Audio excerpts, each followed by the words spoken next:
Hello everyone, how are you? Hope everyone fine. I am also fine. So let's start today's class, that is Administrative System of Japan.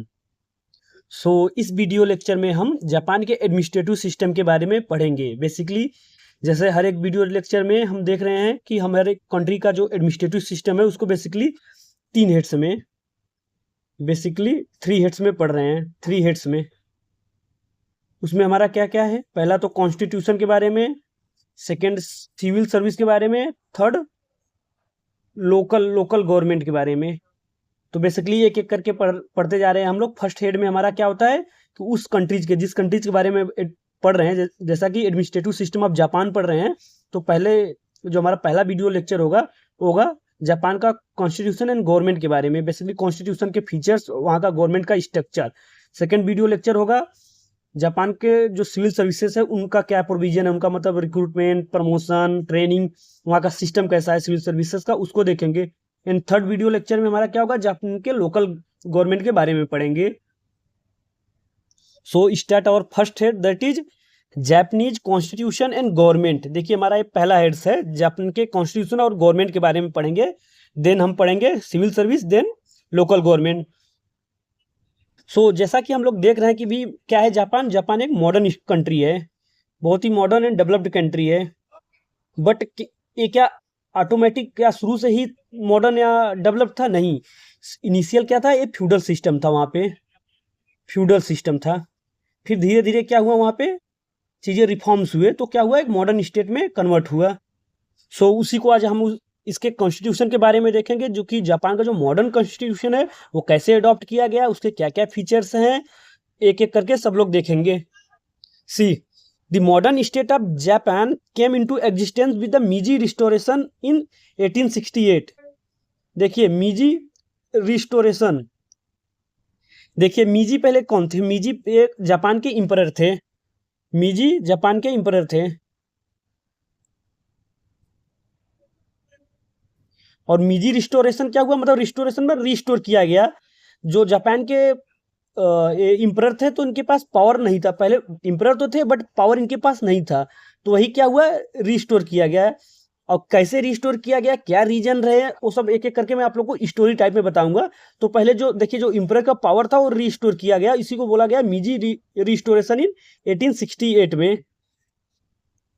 थोड़ा facts देखते हैं Japan के बारे में। पहले वहाँ का कैसा क्लासेस थे, सोसाइटीज के क्या क्लासेस थे, और म्यूजी रिस्टोरेशन हुआ तो क्यों हुआ, क्या है म्यूजी रिस्टोरेशन, थोड़ा सा इसको समझते हैं ताकि आइडिया लगे, ताकि क्यूरियोसिटी आपकी जगह, आप थोड़ा अच्छे से समझे।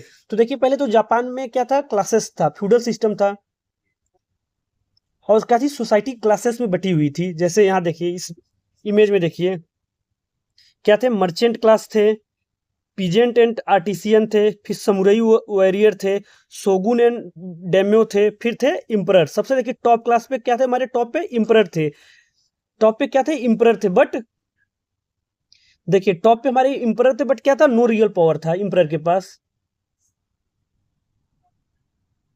नो रियल पावर था। मतलब इम्परर तो टॉप पे थे बट पावर उनके पास नहीं था। पावर किनके पास था? शोगुन एंड डेम्यो क्लास के जो लोग थे उनके पास थे पावर। और शोगुन एंड डेम्यो क्लास के कौन से थे? पहले तो एक था military, military rule, military government. और इनके रूलर कौन होते थे? डेम्यो। देखिए इसमें है दो वर्ड आएगा आपको, शोगुन एंड डेम्यो। तो डेम्यो कौन थे पहले? डेम्यो देखिए, डेम्यो क्या होता है, जो वहां के मतलब लैंड होल्डर्स थे, लैंड होल्डर मतलब कि रिच एंड बहुत ही मतलब कि पॉपुलर लोग होते थे, लैंड होल्डर,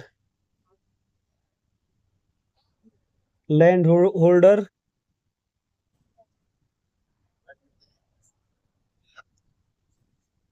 रिच पीपुल होते थे, लैंडलॉर्ड जिसे बोलते हैं, लैंडलॉर्ड आप लोग बोलते हैं ना, वो होते।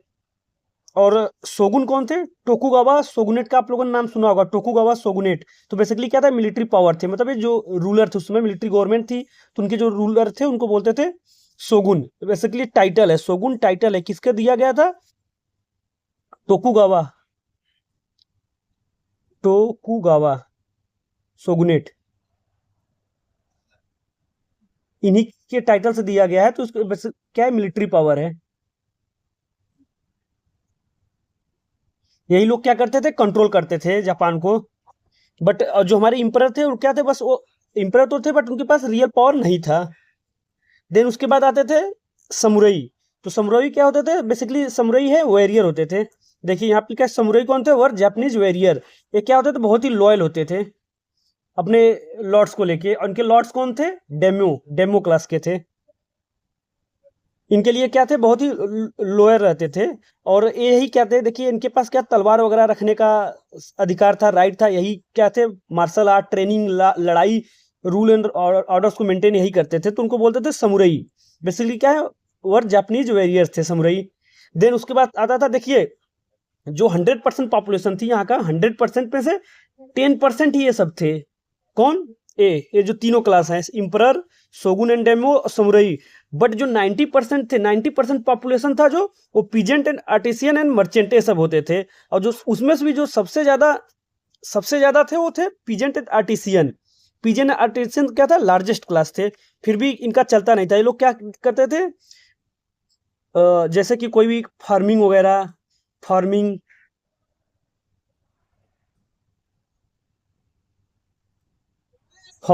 फिशिंग, क्राफ्ट्समैन,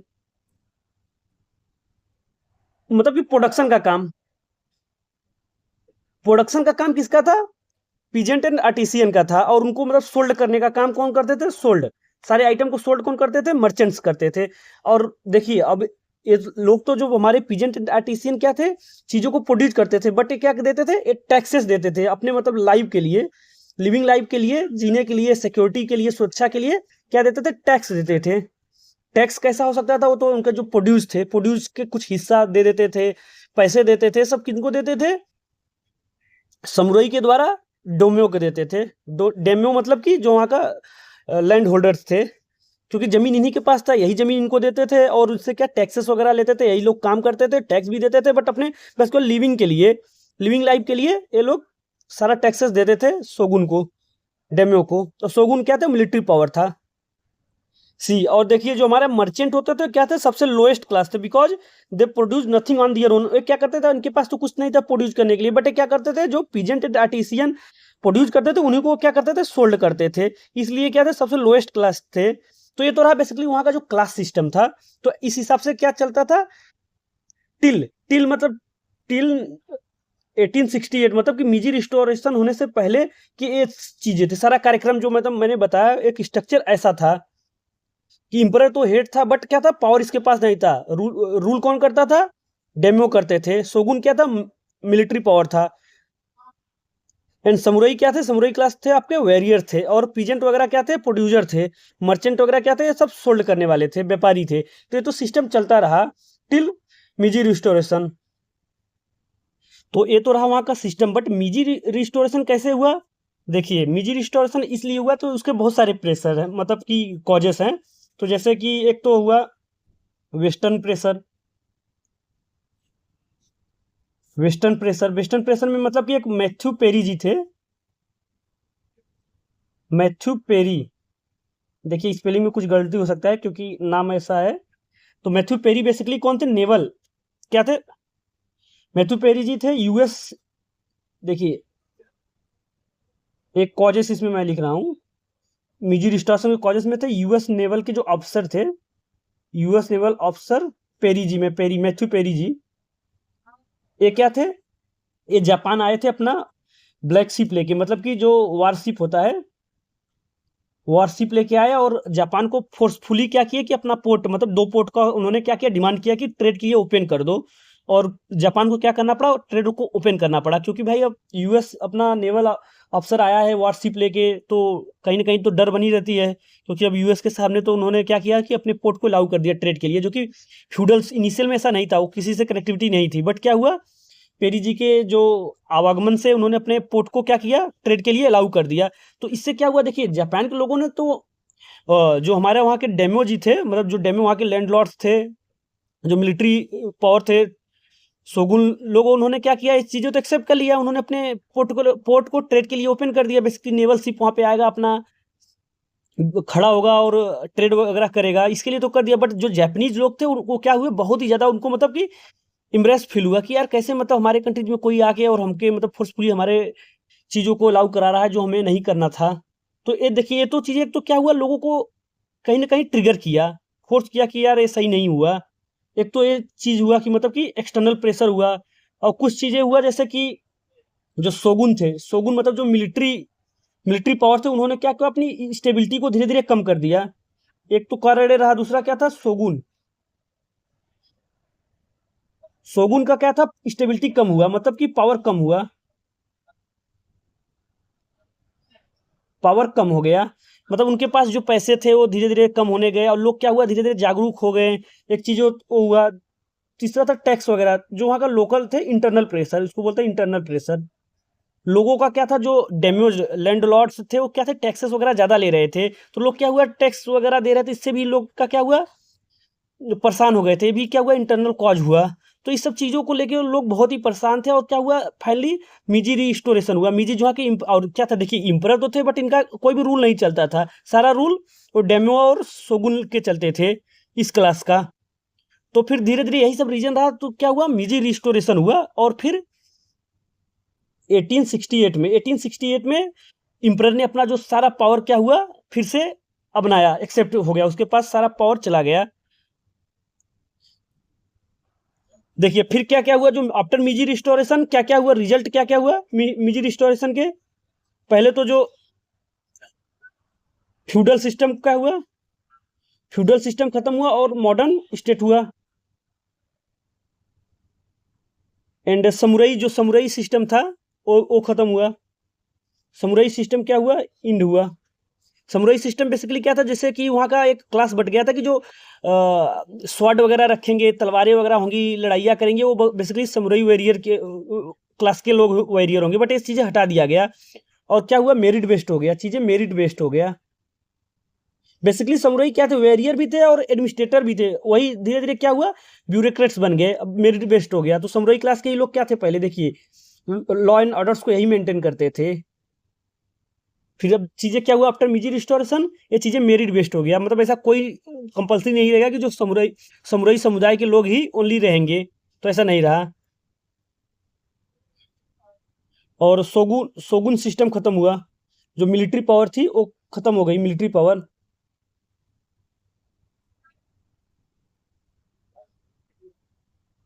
सेंट्रलाइज हुआ, चीज़ें क्या हुआ, सेंट्रलाइज हो गया। इम्परर क्या हुआ, पावर अपना, इम्परर को पावर मिला। ये सब चीज़ें क्या हुआ, मीजी रिस्टोरेशन के रिजल्ट्स हुए। तो ये तो रहा मतलब कि थोड़ा सा हिस्ट्री वहाँ जापान का क्या कैसे हुआ।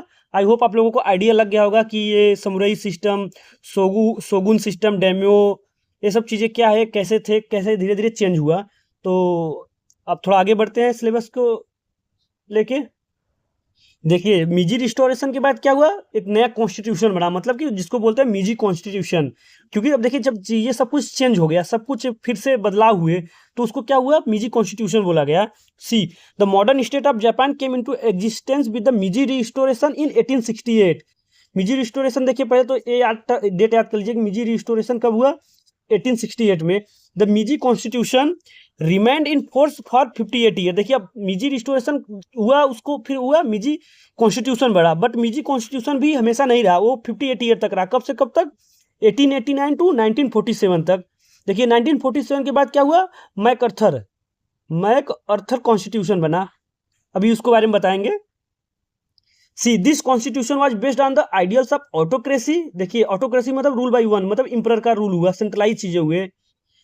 ऑथोरिटेरियनिज्म एंड मोनार्की, देखिए जो वहाँ का कॉन्स्टिट्यूशनल मोनार्की हुआ, क्योंकि अब राजा के पास क्या हुआ, पावर चला गया था, जो वहाँ के राजा थे।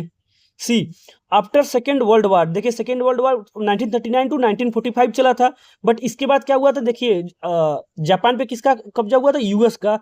तो जापान क्या हुआ था, allied power, allied occupation power में चला गया था। तो उसमें क्या हुआ था, जो यूएस के आर्मी थी वो क्या थी, वो रूल करती थी। See Japan was placed under the Allied occupation from 1945 to 1952. The US General Douglas MacArthur was the supreme commander of the Allied power in Japan. देखिए अब एलाइड पावर में जापान चला गया था, तो उसका क्या था, जो सुप्रीम कमांडर था वो यूएस के जनरल डॉगलस मैकअर्थर थे। Under the his direction Japan adopted a new democratic constitution in 1946। देखिए न्यू डेमोक्रेटिक कॉन्स्टिट्यूशन अडॉप्ट किया था 1946 में, but force came into force 1947 में आया था। तो पूछा जाएगा जो जापान का न्यू मॉडर्न कॉन्स्टिट्यूशन कब आया था? 1947 में। अडॉप्ट कब किया गया था? 1946 में। उसको बोलते हैं मैकआर्थर कॉन्स्टिट्यूशन, तो डोंट बी कंफ्यूज। और जो मीजी कॉन्स्टिट्यूशन था वो था 1868 में, तो इससे आप लोग कंफ्यूज मत होइएगा। तो थोड़ा सा हिस्ट्री इसके पीछे भी बता देता हूँ, मैकआर्थर कॉन्स्टिट्यूशन के पीछे। देखिए जब जापान का क्या हुआ, एलाइड ऑक्यूपेशन में चला गया था, तो उसमें क्या हुआ था कि जो कमांडर थे इसके, डॉगलस मैकआर्थर जी थे। तो मैकआर्थर जी ने मतलब कमांड दिया, मतलब कि ऑर्डर दिया था कि आप जापान अपना एक रिटन कॉन्स्टिट्यूशन बनाए। तो जापान में एक भी कमेटी बैठी थी कॉन्स्टिट्यूशन बनाने के लिए, तो बट क्या हुआ, वो एक्सेप्ट नहीं किया। मैकआर्थर जी ने यूएस से ही बना हुआ, यूएस से क्या किए, कॉन्स्टिट्यूशन ड्राफ्ट करवाएं, यूएस से कॉन्स्टिट्यूशन ड्राफ्ट करवाएं और जापान को दिए। जापान में फिर उसको कॉन्स्टिट्यूशन को क्या किया, रिव्यू किया गया और उसी को अडॉप्ट कर लिए गए। इसलिए इसको बोला गया जाता है कि modern MacArthur constitution. This constitution is based on the ideals of democracy, peace, conceived by the occupation authorities. अब देखिए जो मैकआर्थर जी ने थे, जो ड्राफ्ट करवाया था यूएस से जापान का मॉडर्न कॉन्स्टिट्यूशन, वो बेसिकली डेमोक्रेसी बेस्ड था एंड पीस बेस्ड था, conceive bye the occupation authority. और ऑक्यूपेशन मतलब ट्रेड वगैरह के लिए, ये सब के लिए बहुत ही ज्यादा उसमें प्रोविजन थे। तो बेसिकली इसीलिए उसको बोला जाता है MacArthur constitution adopted in 1947। The new and present constitution of Japan became operative in 1947. It came to be known both as the MacArthur Constitution as the SOA Constitution. SOA Constitution भी बोला जाता है। देखिए जो MacArthur Constitution और SOA Constitution भी बोला जाता है, किस लिए? देखिए SOA is the title of the reign of Emperor Hirohito and means radiant peace. At the time of adoption of the new constitution, Hirohito was the emperor and Shidehara was the prime minister of Japan. इसीलिए देखिए जो Hirohito थे वो क्या थे, इंपरर थे, और सीदेहरा क्या थे, प्राइम मिनिस्टर थे, जो न्यू कॉन्स्टिट्यूशन अडॉप्ट किया जाता गया था उस समय। और सोवा देखिए बेसिकली सोवा किस लिए, सोवा कॉन्स्टिट्यूशन इसलिए बोला जाता था कि जो देखिए जो हिरोहितो थे उनके साम्राज्य का टाइटल था, जो उनके रीन का टाइटल क्या था, सोवा। और सोवा का मतलब क्या था, रेडियंट पीस। देखिए क्योंकि वर्ल्ड वार सेकेंड 1939 और से लेके जो 1945 तक चला था, इसमें बहुत ही ज्यादा नुकसान हुआ था, तो इसलिए वहां का जो हिरोहितो थे वो क्या थे, एक पीस, रेडियंट पीस के ओर अग्रसर हुए थे। तो इसलिए देखिए मैकआर्थर कॉन्स्टिट्यूशन, सोवा कॉन्स्टिट्यूशन इसीलिए बोला जाता था। और उस समय हमारे जो इंपरर थे हिरोहितो थे और प्राइम मिनिस्टर थे सीदेहरा। नाउ अब मूव करते हैं कि वहां का जापान का जो कॉन्स्टिट्यूशन था उसके क्या क्या फीचर्स हैं। अभी बैकग्राउंड तो हमने बहुत देख लिया, आप लोग को आइडिया भी अब हो गया होगा कि कॉन्स्टिट्यूशन कैसे कैसे डेवलप हुआ जापान का। नाउ अब देखिए जो मॉडर्न कॉन्स्टिट्यूशन था मैकआर्थर का, उसके क्या क्या फीचर्स हैं उसको बेसिकली हम लोग देखेंगे। See the salient feature of the present constitution of Japan are as follow. देखिए मॉडर्न का है जो मैकआर्थर और सोवा कॉन्स्टिट्यूशन है, उसके हम लोग फीचर देखेंगे। तो पहला जो फीचर्स है क्या है, written constitution. See like the American constitution, like मतलब कि अमेरिका का भी क्या है, रिटन कॉन्स्टिट्यूशन, इसलिए इसको कंपेयर कर दिया है। तो इसमें कंफ्यूज मत होइएगा कि लाइक अनलाइक ऐसा क्यों लिखता है। तो like the American constitution, the Japanese constitution is a written constitution, it contain preambles and 103 articles divided into 11 chapters. देखिए पहला तो पॉइंट आप लोग को याद करना है कि जो जापान का कॉन्स्टिट्यूशन है रिटन है, और उसको बेसिकली 103 आर्टिकल को, जो वहां पे मतलब 103 आर्टिकल है, 11 चैप्टर्स में डिवाइडेड किया गया है। देखिए जापान ने यूएस ने ड्राफ्ट किया था जापान का कॉन्स्टिट्यूशन, तो अमेरिका का कॉन्स्टिट्यूशन भी रिटेन है, तो जापान का भी जाहिर सी बात है रिटेन ही होगा कॉन्स्टिट्यूशन, इसीलिए बोला गया है। It is the unique blend of the American and British system, the preamble emphasises the principle of the sovereignty of the people. अब देखिए बेसिकली टेबल दिया गया है आपका, ये बेसिकली एम लक्ष्मीकांत का बुक है, उसी को हम आप लोग को पढ़ा रहे हैं, रिवाइज करा रहे हैं। तो ये चैप्टर आप लोग देख लीजिए, इसमें बेसिकली 11 चैप्टर में जो वहाँ का आर्टिकल्स है उसको दिया गया है। तो देखिए बेसिकली जो फर्स्ट चैप्टर में है हमारा दी एम्परर के बारे में, वो आर्टिकल 1 to 8 कवर करता है। सेकेंड चैप्टर में रिनुंसिएशन ऑफ वार, जो कि आर्टिकल 9 में है। थर्ड चैप्टर में है rights and duties of the people, जो कि आर्टिकल 10 to 40 के बीच है। एंड चैप्टर 4 में है द डाइट। डाइट देखिए वहाँ का क्या है, पार्लियामेंट को बोलते हैं डाइट, तो अभी इसके बारे में बताएंगे। तो पार्लियामेंट डाइट के बारे में है आर्टिकल 41 to लेके 64 तक। तो लाइकवाइज ऐसे दिया है, इसको आप लोग देख लीजिएगा टेबल। देखिए सेकंड फीचर है रिजिड कॉन्स्टिट्यूशन। अब देखिए देखिए अब अमेरिका ने कॉन्स्टिट्यूशन को ड्राफ्ट किया है, तो अमेरिका का कॉन्स्टिट्यूशन क्या था, बहुत ही रिजिड था। तो अब जापान का भी क्या होगा, कॉन्स्टिट्यूशन बहुत ही रिजिड होगा। See like the American constitution the Japanese constitution या रिजिड वन। इट और रिजिड होने का क्या मतलब है, जैसे कि एक तो ऑर्डिनरी कॉन्स्टिट्यूशनल लॉ होता है, एक ऑर्डिनरी लॉ होता है। तो जिस प्रकार से ऑर्डिनरी लॉ चेंज किए जाते हैं इजी मैनर में, वैसे कॉन्स्टिट्यूशनल लॉ नहीं चेंज किए जाएंगे, उसके लिए अलग प्रोविजन होगा। तो इसलिए क्या होगा कि वो जो कॉन्स्टिट्यूशनल लॉ होंगे, प्रोविजंस होंगे, वो इजिली नहीं चेंज किए जाते हैं, इसलिए उसको बोला जाता है rigid constitution. See it can not be amended by the Diet Japanese parliament in the same manner as the ordinary law are made. जैसे कि देखिए ऑर्डिनरी लॉ इजिली बनाया जाता है, इजिली अमेंड किया जाता है, बट जो कॉन्स्टिट्यूशनल लॉ है वो क्या होते हैं, इजिली नहीं चेंज किए जाते हैं, अमेंड किए जाते हैं जापानीज डाइट मतलब कि वहां के पार्लियामेंट के द्वारा, इसीलिए इसको क्या बोला गया है, रिजिड बोला गया है। सी it can be amended only by means of special provision special process provided by the constitution for that purpose. अब देखिए कॉन्स्टिट्यूशन में उसको अमेंड करने के लिए प्रोविजन भी दिया गया है, बट वो क्या है, स्पेशल प्रोविजन है। आइए देखते हैं वो स्पेशल प्रोविजन क्या है। In Japan there exist a distinction between a constitutional law and ordinary law. तो देखिए अब जब रिजिड कॉन्स्टिट्यूशन है, हम कॉन्स्टिट्यूशनल लॉ को चेंज करने के लिए स्पेशल प्रोसीजर को फॉलो कर रहे हैं, तो क्या हुआ जापान में, जो ऑर्डिनरी लॉ था और जो स्पेशल लॉ है उसके बीच क्या है, डिस्टिंक्शन है, वो मतलब दोनों सेम नहीं है। देखिए अब थोड़ा प्रोविजन जो स्पेशल प्रोविजन दिया गया है कॉन्स्टिट्यूशन में कॉन्स्टिट्यूशनल लॉ को अमेंड करने के लिए, उसको देखते हैं कैसे किस हिसाब से वो चेंज होगा। See point 1 the amendment shall be initiated by the diet मतलब पार्लियामेंट के द्वारा क्या होगा, जो अमेंडमेंट इनिशिएट किया जाएगा। Such a proposal must be passed by a majority of 2/3 of its member. देखिए जो डाइट के मेंबर्स होंगे उसमें मेजॉरिटी में 2/3 मेजॉरिटी में क्या होगा, पास किया जाएगा, वो अमेंडमेंट को क्या इनिशिएट किया जाएगा 2/3। See, after that it is submitted to the people for ratification at a special referendum or specific elections।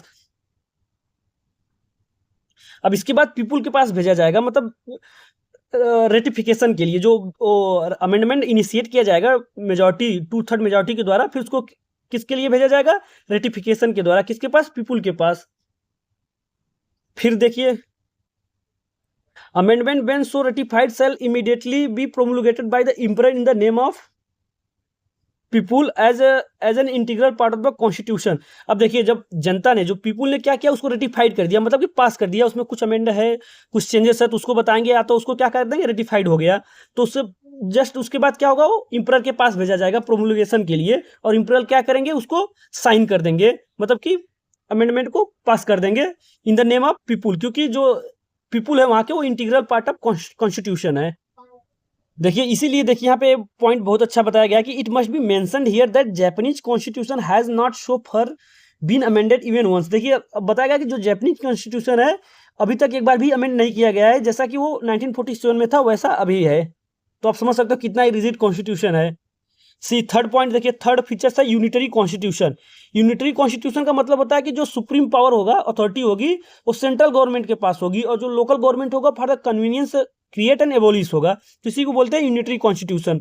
और एक होता है फेडरल कॉन्स्टिट्यूशन। अगर फेडरल होगा तो क्या होगा, पावर डिवीजन ऑफ पावर होगा, सेंट्रल और स्टेट के बीच क्या होगा, पावर डिवाइडेड होता है। बट अगर यूनिटरी कॉन्स्टिट्यूशन है तो क्या होगा, जो सुप्रीम पावर होगी, अथॉरिटी होगी, वो सेंट्रल गवर्नमेंट के पास होगी, मतलब कि सेंट्रलाइज्ड होगा चीजें, तो इसको बोलते हैं unitary constitution. Like British constitution, the Japanese constitution provides for a unitary state, there is no division of power between the central and provincial government, all powers are vested in the single supreme central government located at Tokyo. देखिए Tokyo में जो वहां का located है central supreme power, सारा power उसी के पास क्या वेस्टेड है, प्रोविंशियल गवर्नमेंट के पास कोई भी पावर नहीं है। The provinces derive their authority from the central government. और देखिए जो प्रोविंस होंगे, जो मतलब कि स्टेट्स होंगे, लोकल गवर्नमेंट्स होंगे, वो अपनी अथॉरिटी कहां से ड्राइव करेंगे, सेंट्रल गवर्नमेंट से करेंगे। See the diet can expand or diminish the authority and jurisdiction of the provinces. अब देखिए जो डाइट होगा, जो पार्लियामेंट वहां का होगा, जो लोकल अथॉरिटी होंगे, उनकी जुरिस्डिक्शन को क्या करेगा, बढ़ा घटा सकता है। Thus, the provinces are subordinate units of the government and enjoy only those power which are delegated to them by the supreme central government। तो इसका देखिए कहने का मतलब है कि जो हमारा लोकल अथॉरिटी होंगे, जो प्रोविंसेस गवर्नमेंट होंगे, वो क्या होंगे, यूनिट ऑफ सेंट्रल गवर्नमेंट की यूनिट होंगी, और जो सेंट्रल गवर्नमेंट अथॉरिटी को डेलीगेट करेगा, मतलब कि जो अथॉरिटी उनको देगा, उसी को एंजॉय करेंगे, बाकी उनके पास कोई ऐसा डिस्क्रिशनरी या उनका खुद का कोई ऐसा पावर नहीं होगा। नेक्स्ट फीचर देखिए, पार्लियामेंट्री फॉर्म ऑफ गवर्नमेंट। देखिए पार्लियामेंट्री फॉर्म गवर्नमेंट है। एक तो होता है प्रेसिडेंशियल जो कि यूएस में है, बट यहाँ पे क्या है, पार्लियामेंट्री गवर्नमेंट है जो कि ब्रिटिश में है। तो आप लोग ऐसे कंपेयर करते रहिए, देखने तो भूल जाएंगे। सी, Japan has shown a preference for the British parliamentary system rather than American presidential system of government. The feature of the Japanese parliamentary system of government are as follow. अब देखिए पार्लियामेंट्री गवर्नमेंट पे क्या होगा, जो कि real executive होगा, जो head of government होगा वो हमारा क्या होगा, प्राइम मिनिस्टर होगा। बाकी जो इंपरर होंगे, मुनार होंगे, वो क्या होंगे, बस नॉमिनल हेड होंगे।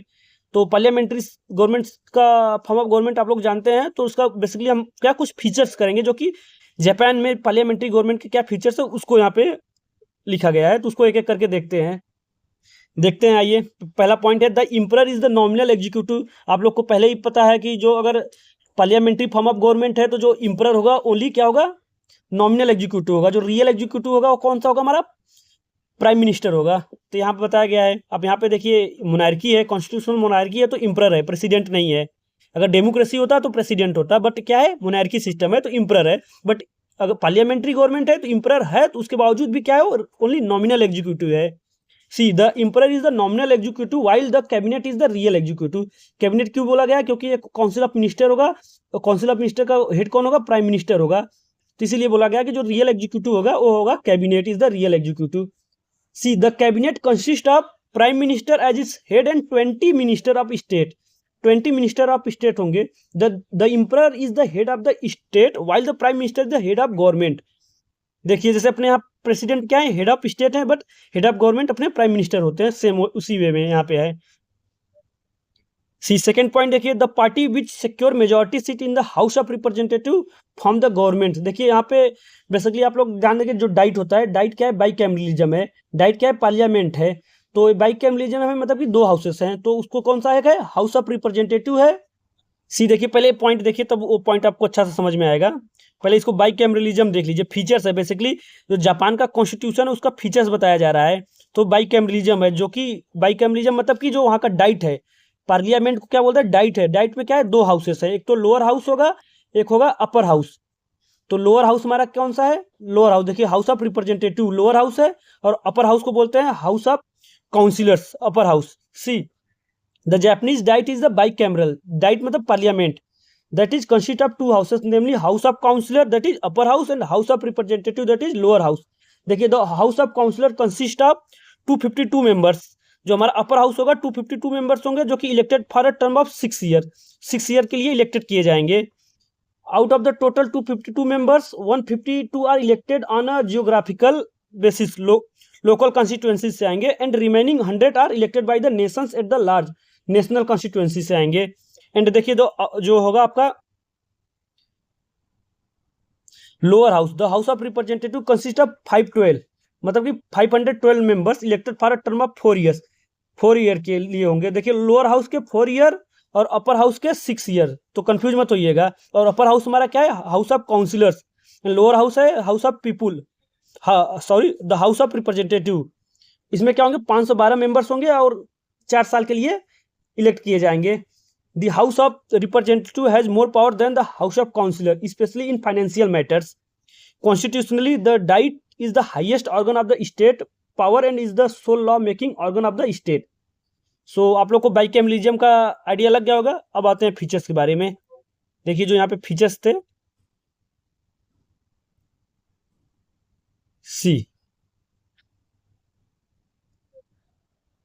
See the party which secure majority seat in the house of representative. House of representative मतलब कि जो डाइट का लोअर हाउस है उसको बोलते हैं हाउस ऑफ रिप्रेजेंटेटिव। और हाउस ऑफ रिप्रेजेंटेटिव में कितने थे, 512 मेंबर थे। तो इसमें से मतलब कि जो पार्टी मेजोरिटी सिक्योर करेगी वही क्या होगा, रूलिंग होगी, वही क्या करेगा, फॉर्म्स द गवर्नमेंट। और the leaders of the majority party और majority coalition invariably become the prime minister. और देखिए जो मेजोरिटी पार्टी के क्या होगा, गवर्नमेंट बनाएगा, और उसी मेजोरिटी पार्टी का जो लीडर होगा उसको क्या होंगे, पीएम अपॉइंट किया जाएगा। The prime minister is designated from among the members of the Diet by a resolution of the Diet. The emperor appoints the prime minister as a designated by the diet. अब देखिए diet क्या करेगा, एक resolution pass करेगा और वो बताएगा कि कौन प्राइम मिनिस्टर होगा, बट अपॉइंट किसके द्वारा किया जाएगा, इम्परर के द्वारा ही अपॉइंट किया जाएगा, जैसा कि डाइट बताएगा। डाइट मतलब parliament. The prime minister appoint the minister of state but a majority of them should be chosen from among the members of the diet. अब देखिए जो प्राइम मिनिस्टर क्या, जो मिनिस्टर ऑफ स्टेट होंगे 22 minister of state जो appoint किए जाएंगे, वो बेसिकली प्राइम मिनिस्टर क्या करेगा, सिलेक्ट करेगा। Next, the prime minister can remove the minister of state as he choose. देखिए अब क्या कर, वो तो चूज भी कर सकता है और रिमूव भी कर सकता है। Next, the cabinet in the exercise of the executive power is collectively responsible to the diet.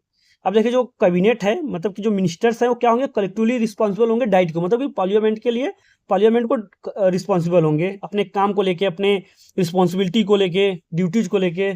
C it must resign when the house of representative passes a no confidence resolution.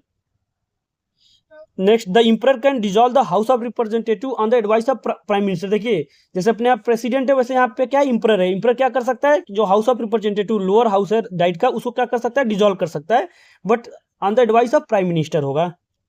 So an analysis of the above points make it clear that Japan, who adopted the British parliamentary pattern, differed from Britain in the following 4 steps। देखिए अब Japan ने क्या किया कि जो British parliamentary system को तो adopt किया है, बट कुछ वे में, कुछ पॉइंट्स में क्या है, डिफरेंट है। तो कौन कौन से पॉइंट है, बेसिकली देखिए यहाँ पे 4 पॉइंट बताया गया कि इन 4 पॉइंटों में जो Japanese parliamentary form of government है वो British parliamentary form of government से कैसे डिफरेंट है। तो देखिए in Britain the prime minister is chosen as well as appointed by the king or queen, while in Japan the prime minister is chosen by the diet put appointed by the emperor। देखिए Britain के parliamentary system में क्या था, जो prime minister को appoint कौन करेगा, king करेगा, मतलब वहां का जो राजा होगा।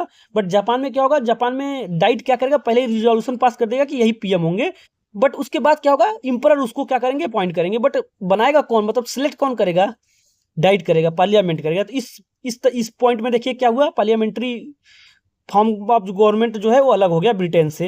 वहाँ भी पार्लियामेंट, देखिए ब्रिटेन में भी पार्लियामेंट्री है और जापान में भी पार्लियामेंट्री है, बट थोड़ा सा जो प्राइम मिनिस्टर का सिलेक्शन प्रोसेस है उसके में अलग अलग तरीके से है, तो इसीलिए इसको थोड़ा सा बताया गया है। सेकेंड पॉइंट देखिए, in Britain the minister are appointed by the king और queen, while in Japan the minister are appointed by the prime minister. देखिए ये भी है। अब ब्रिटेन में क्या है कि जो मिनिस्टर होते हैं सारे कैबिनेट के, उनको क्या करता है, किंग ही अपॉइंट करता है on the advice of prime minister. But Japan में क्या है कि प्राइम मिनिस्टर खुद ही अपॉइंट कर रहा है उनको, और डिसमिस भी खुद ही करेगा। थर्ड पॉइंट देखिए, in Britain the prime minister can not remove minister, while in Japan the prime minister can remove the minister as he will. अब देखिए ब्रिटेन में क्या होगा, प्राइम मिनिस्टर तो रिमूव नहीं करेगा, वो कौन करेगा, प्रेसिडेंट करेगा। या तो देख लीजिए अभी, मतलब जो यूके का, सॉरी ब्रिटेन, हाँ ब्रिटेन का जो वीडियो लेक्चर, उसमें एक बार देख लीजिए आप लोग, जो भी डाउट हो तो क्लियर हो जाएगा। See, in Britain, the ministers must be member of the parliament, while in Japan, only a majority of ministers must be member of the diet। So देखिए इस 4 वे में क्या है, हमारा जो जापान का पार्लियामेंट्री फॉर्म ऑफ गवर्नमेंट है वो ब्रिटेन के पार्लियामेंट्री फॉर्म ऑफ गवर्नमेंट से डिफरेंट है। नेक्स्ट फीचर देखिए, कॉन्स्टिट्यूशनल मोनार्की। अब देखिए जो हमारा जापान का कॉन्स्टिट्यूशन है वो क्या है, मोनार्की है। See, Japan is a monarchial state, it is describe as a limited hereditary monarchy। The constitution, through it preserves the institution of the emperor, it derives him of all powers, privileges and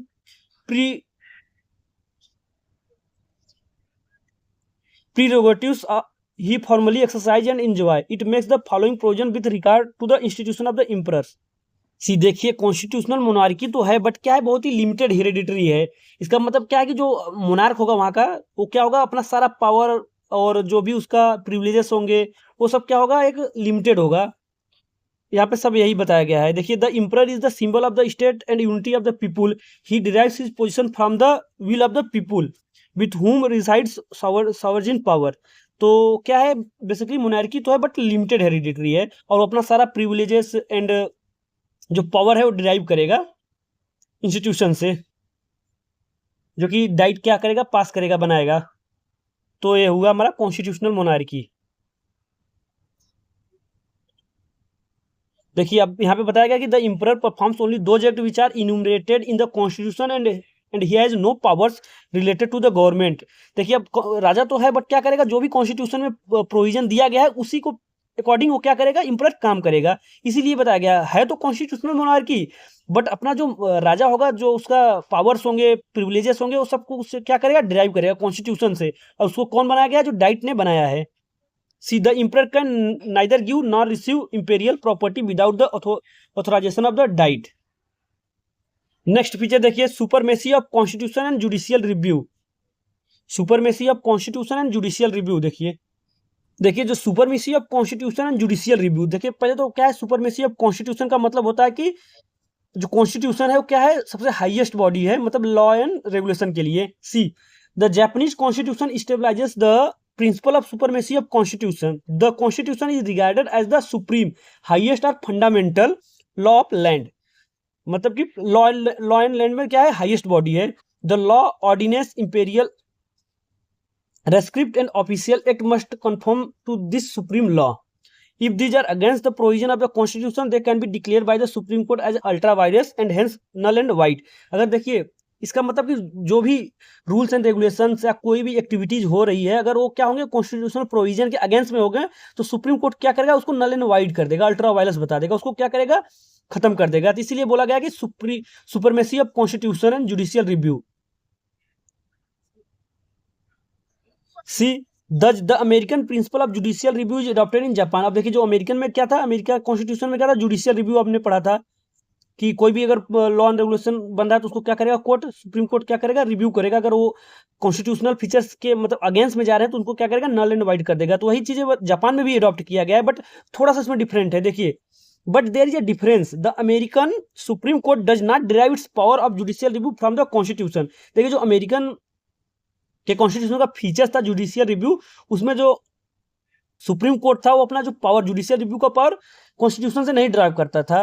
but in Japan में क्या है, Japan में जो supreme court क्या करेगा, judicial review का power constitution से draw करेगा। मतलब कि ये कॉन्स्टिट्यूशन में दिया गया है, आर्टिकल 81 में, आर्टिकल 81 में बताया गया है। सी whereas the Japanese Supreme Court derives its power of judicial review directly from the Constitution.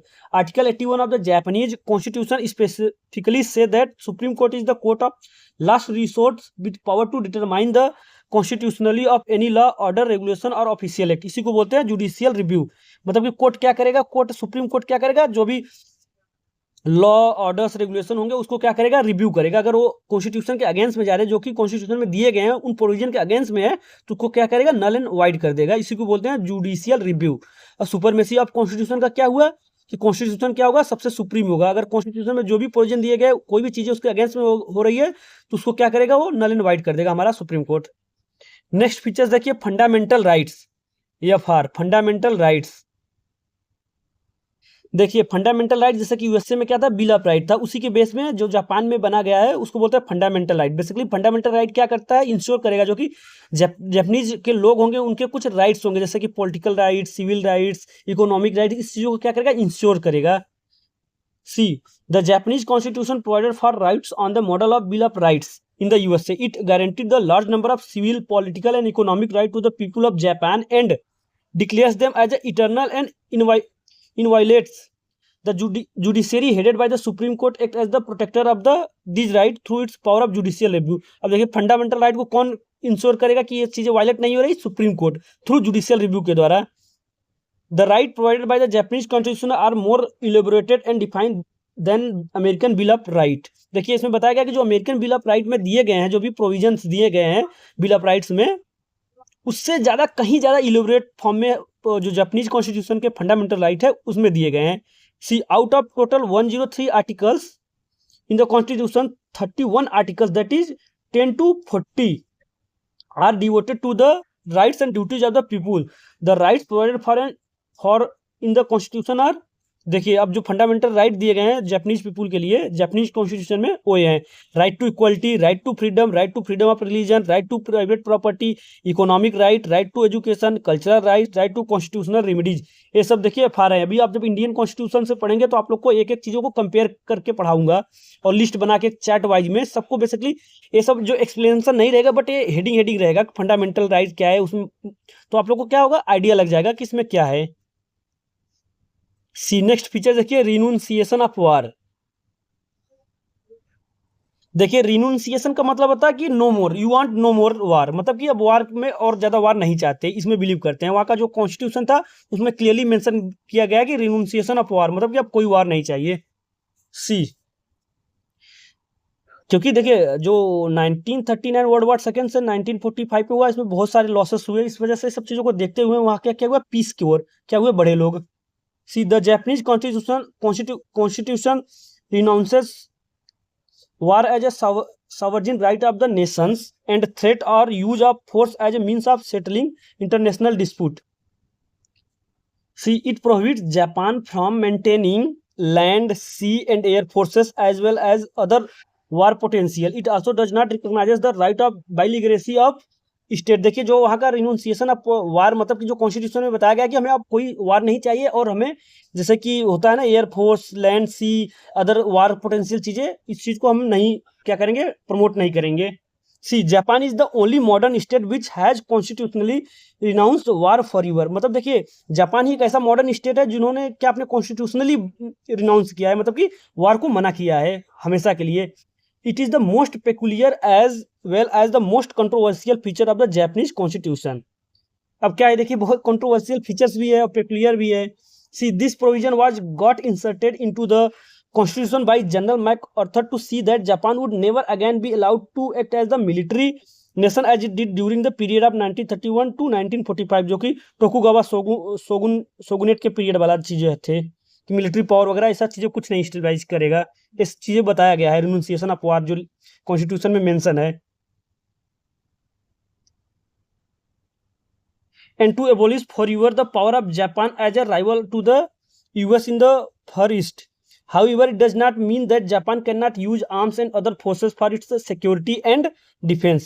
Like any other modern state, Japan has its defense capability, but the term used is self-defense force to look constitutionally correct. They are justified on the ground that every state has an inherent right to defend itself against foreign aggression. अब देखिए यहाँ पे बताया गया कि देखिए इस term को आप पढ़िए, it prohibit Japan from maintaining land, sea and forces as well as other war potential. मतलब कि इसमें देखो जो रिन्यूंसिएशन ऑफ वार में बताया गया कि जो जापान को मतलब प्रोहिबिट किया गया है कि लैंड, सी, एयरफोर्स ये सब चीज़ों को क्या करे, प्रमोट नहीं करे। बट इसका ये मतलब नहीं है कि वो इनको अपने सेल्फ डिफेंस के लिए इस सब चीज़ों को मेंटेन नहीं कर रहा है, ये सब कर रहा है, बट टर्म क्या है बदल दिया, उसको क्या बोला कि सेल्फ डिफेंस के लिए कर रहे हैं, ना कि हम वार के लिए कर रहे हैं। तो मतलब है वहां पे भी बट सेल्फ डिफेंस के लिए। सी बाइकैमलिज्म तो आप लोगों को बता ही दिया। सी ऑर्गेनाइजेशन ऑफ सेंट्रल गवर्नमेंट। अब देखिए सेंट्रल गवर्नमेंट को कैसे ऑर्गेनाइज किया गया है उसको देखिए। The organisation of central government in Japan is derived by the national government organisations law 1948 में। देखिए जो सेंट्रल गवर्नमेंट को ऑर्गेनाइज किया गया है वो नेशनल गवर्नमेंट ऑर्गेनाइजेशन एक्ट 1948 में बनाया गया था, उसके थ्रू जो वहाँ का सेंट्रल गवर्नमेंट है उसको पूरा ऑर्गेनाइज किया गया है। Presently the central government consist of 12 ministries and prime minister's office. देखिए हमको बताया था कि वहाँ पे क्या है 12 मिनिस्ट्रीज है, मिनिस्टर ऑफ स्टेट है एंड एक प्राइम मिनिस्टर ऑफिस है जिसमें प्राइम मिनिस्टर रहेंगे। तो देखिए जो ये कुछ मिनिस्ट्रीज हैं वहाँ पे दिया गया है, ministry of finance, ministry of home affair, ministry of justice, like wise करके दिया गया है। कुछ 12 मिनिस्ट्रीज दिए गए हैं, ना कि मैं 22 बता रहा था, 22 नहीं 12 हैं, sorry for that. See, in addition to the 12 ministries and prime minister office, there are commissions and agencies in the central government of Japan. देखिए जो मिनिस्ट्रीज है, मिनिस्ट्रीज के अलावा कुछ क्या है, कमीशंस हैं और कुछ एजेंसीज हैं जो कि अलग से बनाए जाते हैं फर्दर एडमिनिस्ट्रेशन पर्पज के लिए। They are organise as external organ of the ministries of the prime minister office. The head of the commission is called chairman. अब देखिए जो कमीशन बनाए जाएंगे उनके जो हेडमैन होंगे उनके चेयरमैन बोलेंगे, while the head of agency is called director general. अब देखिए कमीशन के जो हेड होंगे उनको बोला जाएगा चेयरमैन और एजेंसी के हेड को बोला जाएगा director general. Some of the external organ of the prime minister's office are also headed by the cabinet minister, also called Japan minister of state. देखिए the commission agency organise as external organ of prime minister office are listed below. देखिए कुछ यहाँ पे क्या agencies और commission बताया गया है, जैसे national public safety commission, fair trade commission, environmental dispute coordinate commission, economic planning agency, like wise यहाँ पे कुछ दिए गए हैं। See each ministry is headed by a cabinet minister. देखिए कैबिनेट अपने यहाँ क्या बोलते हैं, कैबिनेट मिनिस्टर बोलते हैं, बट यहाँ पे जापान में क्या बोलते हैं, Japan as a minister of state बोलते हैं। अपने यहाँ मिनिस्टर ऑफ स्टेट का क्या है, थोड़ा सा अगर एज अ लेमैन समझो तो कुछ पावर कम होता है। जो सबसे टॉप के मिनिस्टर होते हैं उनको बोलते हैं कैबिनेट मिनिस्टर अपने यहाँ, बट जो थोड़े डाउन मिनिस्टर होते हैं, मतलब जिनकी थोड़ी पावर और जुरिडिक्शन कम होती है, उनको बोलते हैं minister of state. But Japan में जो कैबिनेट रैंक के होते हैं, मतलब लेवल के, उनको बोला जाता है minister of state. See he is a politicians and he is assisted by 1 or 2 parliamentary vice minister and 1 administrative vice minister। अब देखिए, अगर आप लोग को पता होगा कि पहले तो इंडियन एडमिनिस्ट्रेशन के बारे में थोड़ा सा आपको आइडिया देता हूँ। जैसे अपने यहाँ कोई भी मिनिस्ट्रीज है, मान लीजिए ये क्या है, एमओडी, मिनिस्ट्री ऑफ डिफेंस है, तो इसमें इसका जो हेड होगा वो क्या होगा, मिनिस्टर होगा, जो कि पॉलिटिकल लीडर होगा। ये क्या होगा, लीडर होगा, इलेक्टेड होगा। और इसका क्या होगा, स्टेट, जो कि सेक्रेटरी होगा, असिस्टेंट होगा जो सेक्रेटरी। ये क्या होगा, सिविल सर्वेंट होगा। ऐसे ही सेम सेम वे में देखिए यहाँ पे बताया गया है कि each ministry is headed by a cabinet minister, जो कि जापान में क्या बोलते हैं, minister of state. He is a politician, क्या होगा, पॉलिटिशियन होगा, लीडर होगा। And assisted by 1 or 2 parliamentary vice minister. अब इसमें भी देखिए हमारा, अगर आप कैबिनेट मिनिस्टर के रैंक को देखेंगे तो कैबिनेट अपने इंडिया में अगर कोई भी मिनिस्ट्रीज है, कैबिनेट मिनिस्ट्रीज है, तो आप कैबिनेट मिनिस्टर होगा। और कैबिनेट मिनिस्टर को हेल्प करने के लिए कुछ मिनिस्टर ऑफ स्टेट वगैरह होते हैं। तो वैसे ही बताया गया कि वो क्या हो गया, 1 or 2 पार्लियामेंट्री वाइस मिनिस्टर होंगे एंड 1 एडमिनिस्ट्रेटिव वाइस मिनिस्टर होगा। एडमिनिस्ट्रेटिव वाइस मिनिस्टर ही क्या है, हमारे यहाँ सेक्रेटरी होता है, जो कि करियर बिल सर्वेंट होता है। Like the cabinet minister, the parliamentary vice minister are also political appointees and assist the former in this political work. The administrative vice minister, जो कि सेक्रेटरी हम जिसको बोल रहे हैं, on the other hand is career civil servant of the same ministry. He acts as the administrative head of the ministry like the secretary in India or permanent secretary in Britain। See, the following chart indicates the structure and hierarchy of the official of Ministry of Japan। अब देखिए जो ministry का structure बताता है, जैसे कोई भी ministry है, इंडिविजुअल मिनिस्ट्री का स्ट्रक्चर कैसा होता है जापान में, उसको यहाँ पे ड्रॉ किया गया है। इसको आप लोग देखिए, जो देखिए पहले क्या होगा, मिनिस्ट्री होगा, फिर क्या होगा, ब्यूरो, फिर डिवीजन, फिर सेक्शन। देखिए बढ़ आ रहा है। देखिए क्या है, किसी मिनिस्ट्री का क्या है, स्ट्रक्चर है। तो पूरे मिनिस्ट्री का हेड कौन होगा, मिनिस्टर होगा, जिसको जापान में बोलते हैं मिनिस्टर ऑफ स्टेट, अपने यहाँ बोलेंगे कैबिनेट मिनिस्टर। बट हमें स्ट्रक्चर पढ़ना है कि जो ऑफिसेस होंगे, मिनिस्ट्री को डिवाइडेड किए गए हैं जितने भी ब्रांच या सेक्शन में, उनके जो एडमिनिस्ट्रेटिव हेड कौन कौन से, ऑफिसर इंचार्ज बताया गया है बेसिकली। तो बेसिकली क्या है, जो कैरियर सिविल सर्वेंट है, जो सिविल सर्वेंटों का स्ट्रक्चर बताया गया कि वो एडमिनिस्ट्रेटिव हेड कौन कौन से हैं। तो देखिए पहले क्या होगा, हमारा मिनिस्ट्री होगा। तो मिनिस्ट्री को क्या होगा, डिवाइड किया जाएगा ब्यूरो में, ब्यूरो को फिर सब डिवाइड किया जाएगा डिवीजन में, डिवीजन को क्या होगा, सेक्शन में। तो ऐसे डिवाइड किया गया। उनके जो इंडिविजुअल इंचार्ज होंगे, ऑफिसर इंचार्ज, उनको बोला जाता है। जैसे देखिए जो पूरे मिनिस्ट्रीज का होगा हमारा एडमिनिस्ट्रेटिव वाइस मिनिस्टर। ब्यूरो का होगा, उसको बोलते हैं डायरेक्टर जनरल। डिवीजन का को बोलेंगे डायरेक्टर ओनली। एंड सेक्शन को बोलेंगे सेक्शन चीफ। अपने यहाँ क्या बोलते हैं, सेक्शन ऑफिसर। ऐसे देखिए है, इसको बेसिकली आप लोग याद कर लीजिएगा, सब एमसीक्यू में पूछते हैं। तो आज के वीडियो लेक्चर में हमने कॉन्स्टिट्यूशन एंड गवर्नमेंट के बारे में पढ़ा। जो नेक्स्ट वीडियो लेक्चर हमारा आएगा, नेक्स्ट हेड, वो आएगा जापानीज सिविल सर्विसेज। तो आज के लिए इतना काफ़ी है। आप लोग इसको एक बार रिवाइज कीजिए, एक बार बुक से गो थ्रू होइए, और जो भी कन्फ्यूजन हो या डाउट हो उसको आप कमेंट सेक्शन में कीजिए, मैं उसको क्लेरिफाई करूँगा। सो आज के लिए thank you, have a nice day.